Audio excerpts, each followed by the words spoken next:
So, I feel like Tilda Swinton called me out. I mean, I guess she did call me out. She called out all journalists and press people while speaking at the Cannes Film Festival. And you know what? She's 100% correct. And I appreciate that. I appreciate that with all my heart. The thing that's dangerous about story is when you have one story, only one story, and one of the things that we're all very keenly aware of, you in particular, you journalists, are so aware of, and us artists too, but particularly you, is how dangerous only one story is. And it's on you, and to a certain extent us, but it's really on you to keep it coming, keep it varied, keep it multifarious, keep it contradictory, keep it challenging, because we know so clearly now, particularly in the last few months, that one story is a really dangerous thing.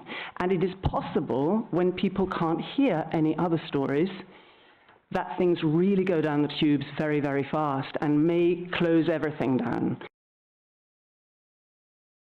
Thanks, AP. Keep it contradictory. Keep it contradictory and keep it challenging. She's absolutely right. And a lot of us, and I'm definitely guilty of this, especially as of late, you know, over the last 3 weeks. I mean, I'm very guilty of taking a very, lackadaisical way, a lazy way of working and cranking out media content, while all of these other things have just gone by.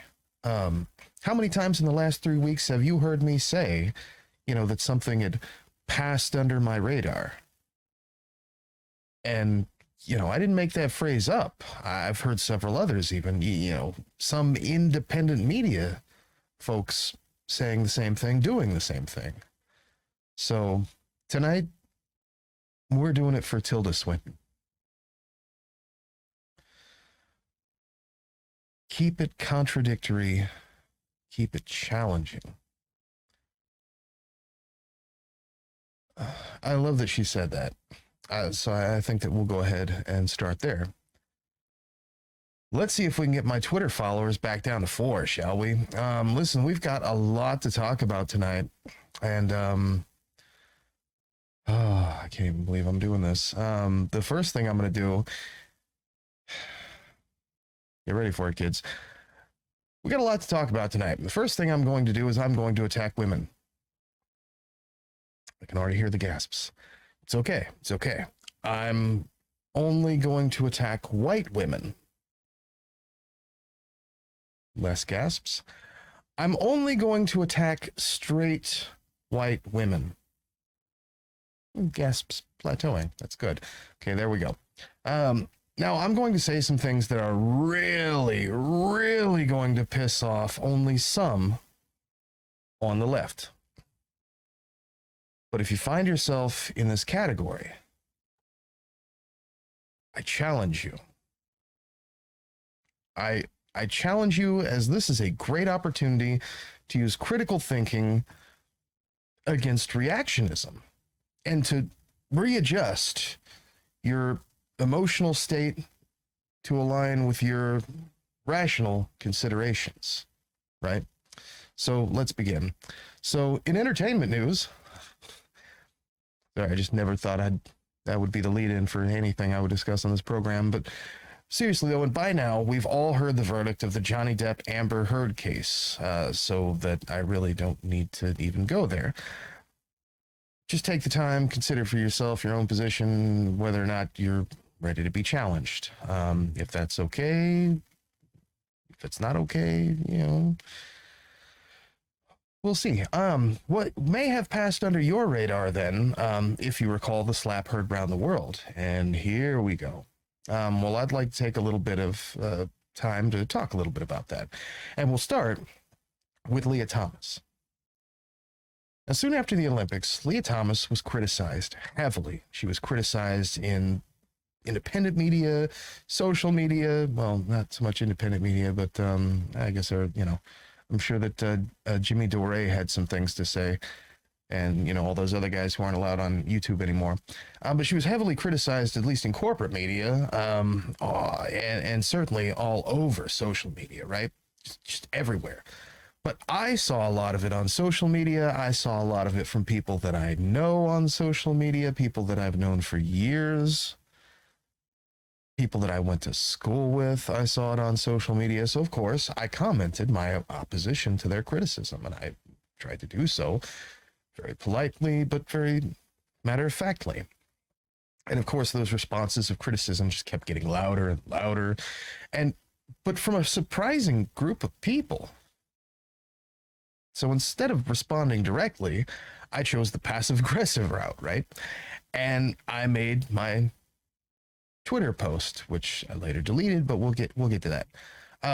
Something along the lines of, if a straight, white, transphobic tradwives are willing to throw away nearly 200 years of the women's liberation movement for the sake of bigotry, then perhaps they belong in the very kitchen that they clearly want everyone else with a uterus to be in, or something like that, right? Very much along those lines. Honestly, I was uncomfortable with it, and rightly so. So I asked someone who I had assumed was an authority on the matter. This person made a very, very reasonable argument and stated that the reason that I felt so wrong about saying something like that, tweeting something like that, was that even though the message was correct, and even though it was clearly the right thing to say, it was wrong of me to be the one to say it, and it was incorrect for me as a man to say so. It was a quite nice discussion, and I ultimately saw the error of my ways. I thanked the person and deleted the post. And I can't recall, either later that day or the very next day, this same person shitposted me on social media. Not my name, of course, and for the same reason, out of respect, I will do the same. But then came the slap. And this same person used our interaction, our discussion, as a furtherance of justification for Will Smith assaulting Chris Rock. The slap heard round the world was my fault for asking about a bullshit post that I'd made in defense of trans people for simply existing. Now, to be fair, though, it wasn't just this person, but many white, straight people espousing violence, not for the sake of feelings, but for the sake of someone else's feelings. Just littered social media. This was one of the only times that many of the leftists and the righties on my feed seemed to come together unanimously on one issue. It was like 9/11 all over again, right? It literally felt as if I was the only person on social media saying that hitting people is wrong. Likely because I had just recently been attacked a few months before by some dipshit. And most of the folks, you know, and honestly, for the same reason, I was defending my lady's honor and still got punched in the face a couple of times by some dumbass. But again, most of the folks who defended Will Smith do not have that same shared experience. So violence is clearly the answer. They're Americans. It's the answer to everything. We went so far as to bring Jada Pinkett Smith into the mix as if she had needed a man to save her. And I got even weirder when I looked at the comments from the right-wingers, but we'll keep this simple for now. And then there was the Depp Heard case. And that is when the boo on the bed started to get even depper. Pardon the pun. So you can imagine how delighted I was when today the verdict was expected to come out in that case. And I heard this. This is a really important Red Table Talk on alopecia. Considering what I've been through with my own health and what happened at the Oscars, thousands have reached out to me with their stories. I'm using this moment to give our alopecia family an opportunity to talk about what it's like to have this condition and to inform people about what alopecia actually is. Now, about Oscar night, my deepest hope is that these two intelligent, capable men have an opportunity to heal, talk this out, and reconcile. The state of the world today, we need them both. And we all actually need one another more than ever.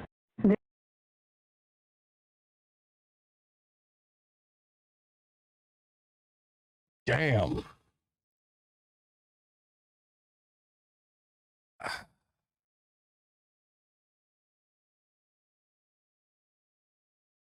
A powerful statement from someone who, regardless, has been through a lot in a short amount of time and is still struggling, likely, with her own, I don't want to say demons, but she's not got to be in a good position mentally, especially after all of that and then all of the trash comments that she's been getting. I mean, you want to talk about bad press and blame.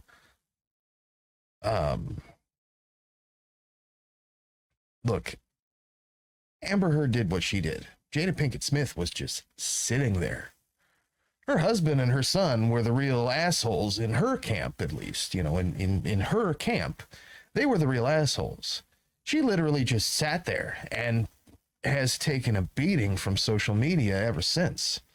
So, look, if you're one of those folks who's been defending Amber Heard but forgot about Jada Pinkett Smith, but then still claim that what Will did was okay, it was just A-okay, then you might really have some things to consider about yourself when it comes to intersectionality. But look, I want to say thank you to Jada Pinkett Smith for being, unlike your husband and myself,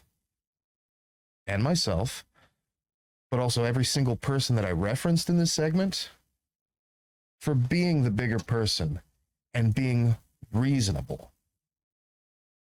And so for the sake of healing, coming together, and reconciling, I'll stop talking trash to the reactionary left and about the reactionary left when their intersectionality stops being complete and utter bullshit. But what I won't do, I won't stop talking trash about the right. What I won't do is stop talking trash about racists. What I won't do is stop talking trash about homophobes. What I won't do is stop talking trash about transphobes. What I won't do is stop talking trash about anyone who belittles and dehumanizes marginalized people just because they happen to have a uterus. And if that bothers you, I challenge you to reconsider your position on whether or not you belong to one of those groups. And if you don't, then go fuck yourself. Happy Pride Month, everybody. By the way, I'm still Asian, so don't make me pull the race card.